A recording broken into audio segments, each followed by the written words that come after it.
जय हिंद दोस्तों, आपका अपने यूट्यूब चैनल क्रैक एसएससी में स्वागत है। सो गाइज, आज के इस वीडियो में देखने वाले हैं जो आपका सीआरपीएफ ट्रेडमैन्स 2023 में जो न्यू वैकेंसी आई है, जिसका एग्जाम 1 से 13 जुलाई के बीच में होने वाला है, उसके लिए टॉप मोस्ट इंपॉर्टेंट क्वेश्चंस को इस वीडियो में डिस्कस करने वाले हैं।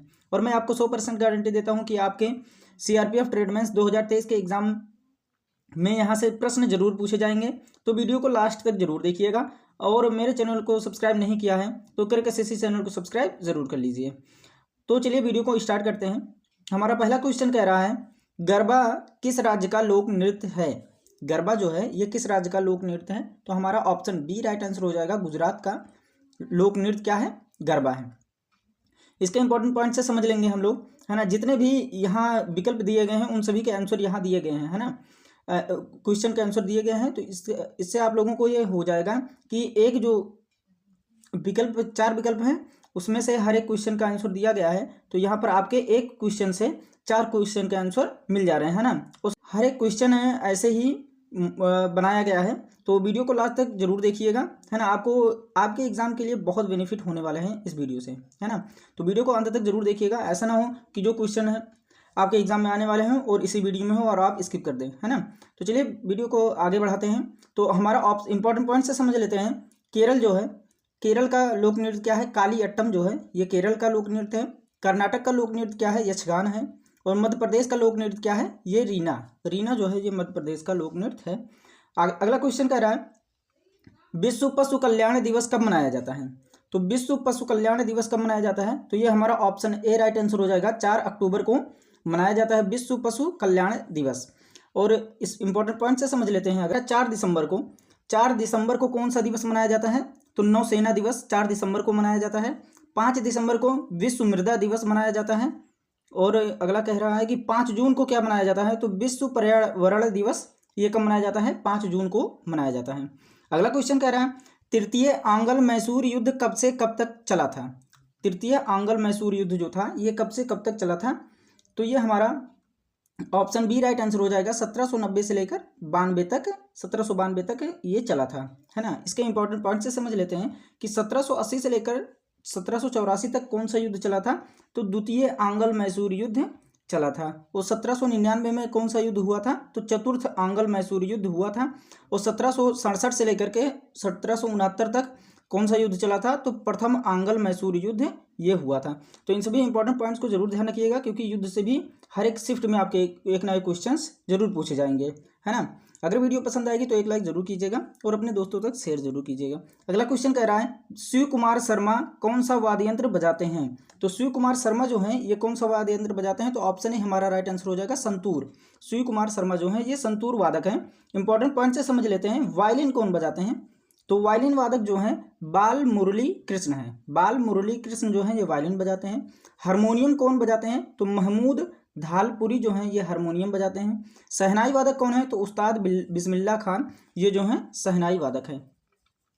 अगला क्वेश्चन कह रहा है, निम्नलिखित में से कौन सा त्यौहार छत्तीसगढ़ में मनाया जाता है? तो छत्तीसगढ़ में कौन सा त्यौहार मनाया जाता है? तो हमारा ऑप्शन ए राइट आंसर हो जाएगा, नवाखाई। नवाखाई जो त्यौहार है ये छत्तीसगढ़ में मनाया जाता है। इंपॉर्टेंट पॉइंट से समझ लेते हैं कि भावनाथ मेला जो है ये कहाँ मनाया जाता है? तो गुजरात में मनाया जाता है। मकर संक्रांति जो कहाँ मनाई जाती है? हरियाणा में मनाई जाती है। फागुली ये कहाँ मनाया जाता है? हिमाचल प्रदेश में मनाया जाता है। तो इन सभी इंपॉर्टेंट पॉइंट्स को जरूर ध्यान रखिएगा और वीडियो में अंत तक जरूर बने रहिएगा। अगला क्वेश्चन कह रहा है, भारत पर पहला सफल आक्रमण करने वाला अरब शासक कौन था? तो भारत पर पहला सफल आक्रमण करने वाला अरब शासक कौन था? तो हमारा ऑप्शन डी राइट आंसर हो जाएगा, मोहम्मद बिन कासिम था। कौन था? मोहम्मद बिन कासिम, ये हमारा करेक्ट आंसर हो जाएगा। इंपॉर्टेंट पॉइंट से अगर समझ लें तो अरबों ने सिंध पर कब किस ईस्वी में विजय पाई थी? तो 712 ईस्वी में अरबों ने सिंध पर विजय पाई थी, 712 ईस्वी में, है ना। ये भी क्वेश्चन कई बार एग्जाम में आ चुके हैं, तो इसलिए इंपॉर्टेंट पॉइंट्स को जरूर भी ध्यान में रखिएगा। और जितने भी क्वेश्चन है सारे क्वेश्चन प्रीवियस ईयर से लिए गए हैं और जो आपके एग्जाम के लिए बहुत बेनिफिट होने वाले हैं। अरब आक्रमण के समय सिंध पर किसका शासन था? तो दाहिर का शासन था। राजा दाहिर जो थे उनका शासन था जब अरब आक्रमण के समय सिंध पर, है ना। तो इन सभी इंपॉर्टेंट पॉइंट्स को जरूर ध्यान रखिएगा। अगला क्वेश्चन कह रहा है, प्रकाश वर्ष किसका मात्रक है? ये क्वेश्चन कई बार एग्जाम में आ चुका है, 10 से 20 बार एग्जाम में पूछा जा चुका है। हर एक एग्जाम में पूछा जाता है कि प्रकाश वर्ष किसका मात्रक है? तो प्रकाश वर्ष जो होता है ऑप्शन डी हमारा राइट आंसर हो जाएगा, दूरी का मात्रक है प्रकाश वर्ष। इंपॉर्टेंट पॉइंट से अगर समझ लेते हैं तो दूरी मापने की सबसे बड़ी इकाई क्या है? पारसेक है। ये भी क्वेश्चन में पूछा जाता है कि दूरी मापने की सबसे बड़ी इकाई क्या है, तो पारसेक करेक्ट आंसर हो जाएगा। अगला क्वेश्चन कह रहा है जीव विज्ञान का जनक किसे कहते हैं? तो जीव विज्ञान का जनक जो होते हैं ये ऑप्शन ए अरस्तु को माना जाता है। जीव विज्ञान का जनक अरस्तु को माना जाता है, ये हमारा करेक्ट हो जाएगा।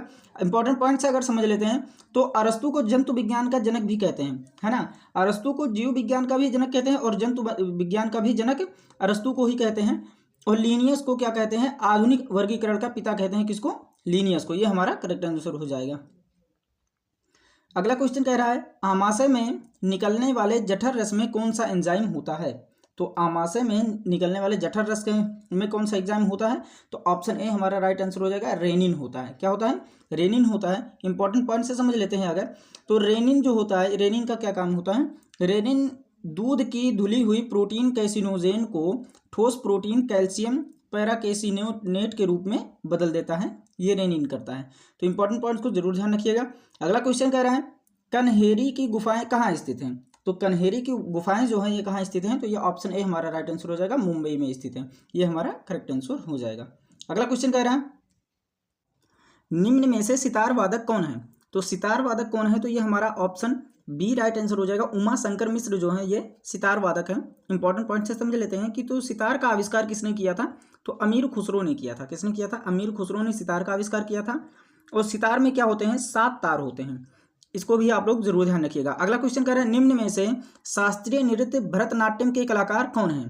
तो भरतनाट्यम के कलाकार कौन है? तो ऑप्शन ए हमारा राइट आंसर हो जाएगा। रुक्मिणी देवी जो हैं ये भरतनाट्यम के कलाकार हैं। इंपॉर्टेंट पॉइंट से अगर समझ लेते हैं तो भरतनाट्यम को साधिर अट्टम भी कहते हैं, है ना। क्या कहते हैं? भरतनाट्यम को साधिर अट्टम भी कहते हैं। ये क्वेश्चन कई बार एग्जाम में आ चुका है, इसलिए इसको आप लोग जरूर मोस्ट इंपॉर्टेंट के हिसाब से इसको जरूर रखिएगा, याद कर लीजिएगा। भरतनाट्यम को साधिर अट्टम भी कहते हैं। ये भी ध्यान में रखिए, ये भी क्वेश्चन कई बार आ चुका है कि भरतनाट्यम तमिलनाडु का एक शास्त्रीय नृत्य है। भरतनाट्यम जो है ये कहाँ का नृत्य है? तो तमिलनाडु का शास्त्रीय नृत्य है। और भरतनाट्यम भारत का राष्ट्रीय नृत्य है। इसको भी आप लोग जरूर ध्यान रखिएगा। भरतनाट्यम जो है ये भारत का राष्ट्रीय नृत्य है। तो इन सभी इंपॉर्टेंट पॉइंट्स को जरूर ध्यान रखिएगा।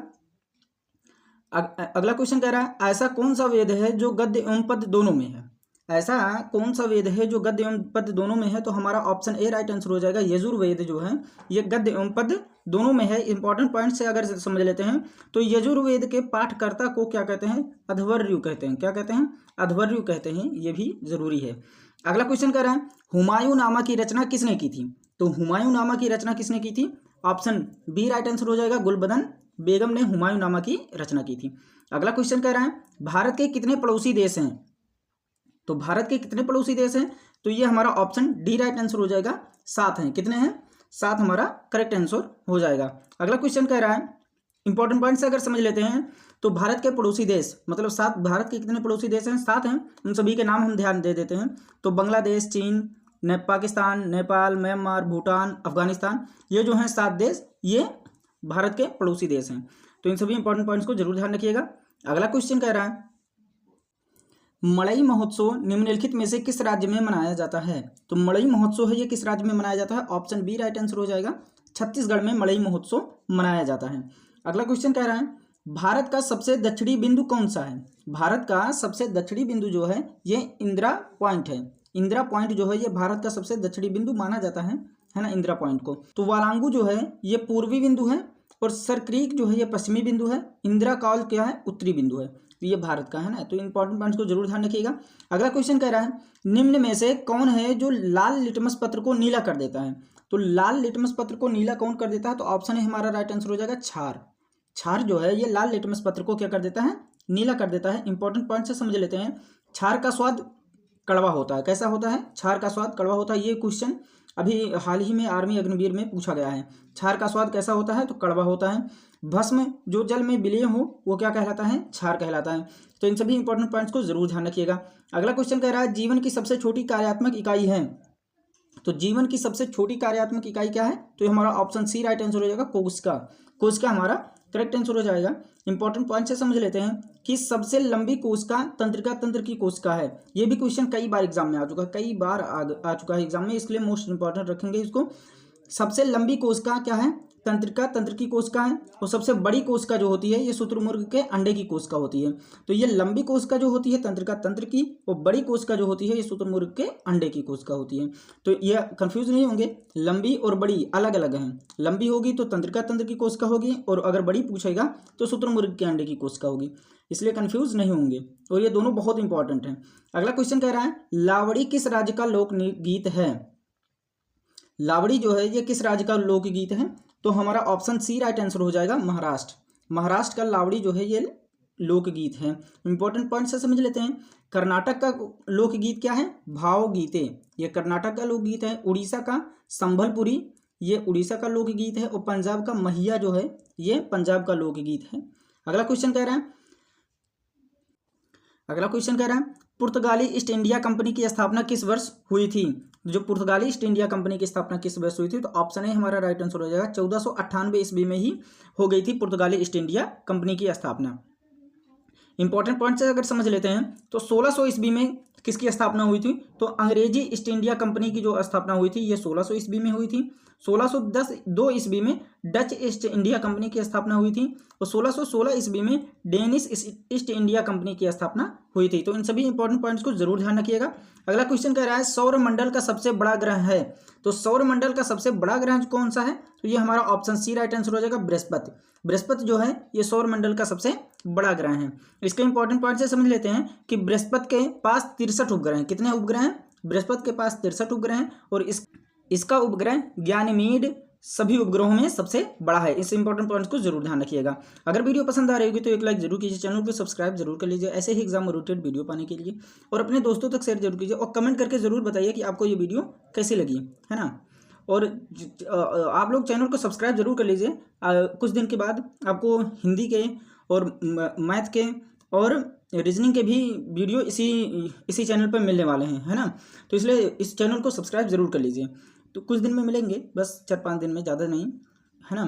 तो इसलिए आप लोग इस चैनल को सब्सक्राइब जरूर कर लीजिए, है ना। अगला क्वेश्चन कह रहा है भारत एवं चीन की सीमा को क्या कहते हैं? तो भारत एवं चीन की सीमा को क्या कहते हैं? हमारा ऑप्शन बी राइट आंसर हो जाएगा, मैकमोहन रेखा भारत एवं चीन की सीमा को कहते हैं। इंपॉर्टेंट पॉइंट से अगर समझ लेते हैं तो पाक जल संधि जो होती है ये क्या होता है? भारत और श्रीलंका के बीच की सीमा रेखा है ना। पाक जल संधि जो होती है भारत और श्रीलंका के बीच की सीमा रेखा है। डूरंड रेखा है ये भारत और अफगानिस्तान के बीच की सीमा रेखा है। और रेड क्लिफ रेखा जो है ये भारत और पाकिस्तान की सीमा रेखा के बीच की रेखा है। तो इन सभी इंपॉर्टेंट पॉइंट्स को जरूर ध्यान रखिएगा, इनसे भी क्वेश्चंस पूछे जाते हैं एग्जाम में। अगला क्वेश्चन कह रहा है घाना पक्षी बिहार किस राज्य में है? तो घाना पक्षी बिहार ये किस राज्य में है? तो हमारा ऑप्शन सी राइट आंसर हो जाएगा, राजस्थान में है। घाना पक्षी बिहार ये कहाँ है? तो राजस्थान में है। इंपॉर्टेंट पॉइंट से अगर समझ लेते हैं तो गुजरात में कौन सा अभ्यारण्य है? तो नल सरोवर अभ्यारण्य ये कहाँ है? गुजरात में है। उड़ीसा अभ्यारण्य कहाँ पर है? सिमलीपाल राष्ट्रीय उद्यान ये उड़ीसा में है। उत्तराखंड में है कौन सा? फूलों की घाटी राष्ट्रीय उद्यान ये कहाँ पर है? उत्तराखंड में है। तो इन सभी इंपॉर्टेंट पॉइंट्स को जरूर ध्यान रखिएगा, उद्यान से भी क्वेश्चन पूछे जाते हैं। अगला क्वेश्चन कह रहा है स्कूटर का आविष्कार किसने किया था? तो स्कूटर का आविष्कार जो हुआ था ये किसने किया था? ऑप्शन बी ए राइट आंसर हो जाएगा हमारा, जी ब्राडशा ने स्कूटर का आविष्कार किया था। इंपॉर्टेंट पॉइंट्स अगर समझ लेते हैं तो सोल्ज जो थे ये टाइप मशीन का आविष्कार किए थे, है ना। और डायमलर ने गैस इंजन का आविष्कार किया था। और वाल्टर हंट ने सेफ्टी पिन का आविष्कार किए थे। तो इन सभी इंपॉर्टेंट पॉइंट्स को जरूर ध्यान रखिएगा, इनसे भी क्वेश्चंस एग्जाम में पूछे जाते हैं। तो ये आपके 25 क्वेश्चन थे जो आपके एग्जाम के लिए बहुत बेनिफिट थे, है ना, बहुत बेनिफिट होने वाले हैं। अगर वीडियो को अंत तक जरूर देखेंगे। अगर एक बार वीडियो समझ में नहीं आएगी तो एक बार और देख लीजिएगा और चैनल को सब्सक्राइब जरूर कर लीजिएगा, क्योंकि आपके हिंदी के, मैथ के और उसके बाद में फिर रीजनिंग के भी वीडियो आपको इसी चैनल पर मिलने वाले हैं, है ना। जो आपको सीआरपीएफ ट्रेडमेंस जो 2023 में वैकेंसी आई है इसका एकदम जोर शोर से तैयारी करवा दिया जाएगा। आपका एकदम तैयारी हो जाएगा 30 जून से पहले ही आपका एग्जाम की तैयारी एकदम अच्छे तरीके से इस चैनल के माध्यम से करवा दी जाएगी, है ना। तो इस चैनल को सब्सक्राइब जरूर कर लीजिए, है ना, और अपने दोस्तों तक शेयर जरूर कीजिएगा। अगर वीडियो पसंद आएगी तो एक लाइक जरूर कीजिएगा और कमेंट करके बताइए आपको ये वीडियो कैसी लगी, है ना। मिलते हैं नेक्स्ट वीडियो में, तब तक के लिए take care and bye bye.